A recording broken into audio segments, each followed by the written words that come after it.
Hello guys, તો આજે આપણે જોવાના છે કે આઈટીઆઈ આપણી અંદરથી કેવી દેખાય છે। તો સૌપ્રથમ આપણે આઈટીઆઈને ગેટમાંથી પાસ થાય છે ત્યારે વોચમેન આપણને જોઈ રહેલા છે, કારણ કે તમે લગ્નના અંદર વગર આમંત્રણે જઈ શકો છો, પણ આઈટીઆઈના અંદર વગર આઈ કાર્ડે જઈ શકતા નથી, તો તમે પણ ધ્યાન રાખજો।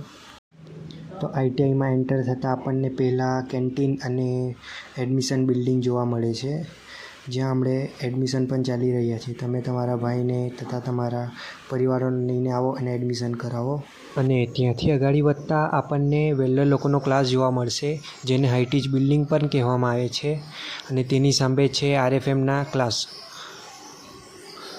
અને આ જે તમને મેદાન જેવું જોવા મળી રહ્યું છે તે આપણું પાર્કિંગ હતું, પણ જે હવે નવી બિલ્ડિંગનું નિર્માણ થવા જઈ રહ્યું છે।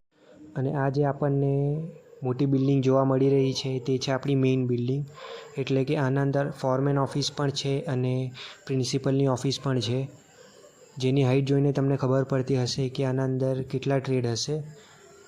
અને અંદર જોવા જતાં આપણને પહેલાં જ નજરમાં આવે છે કે ફિટર અને મશીનિસ્ટના ક્લાસીસ, અને સામે જ લિફ્ટ છે જે હમણાં બંધ છે, કારણ કે ફ્રી ટાઈમના અંદર બધા ઉપર નીચે વધારે કરે છે। શા માટે કરે છે તે તમે મને કોમેન્ટ સેક્શનમાં બતાવવાનું ભૂલતા ન।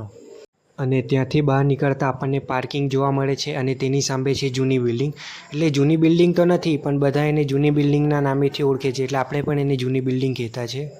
અને આ વિડીયો આટલે જ સમાપ્ત થાય છે, તો તમે લાઇક એન્ડ સબસ્ક્રાઈબ કરવાનું ભૂલતા ન, અને તમારા ફ્રેન્ડને શેર કરો। મિલતે હૈ નેક્સ્ટ વિડીયો।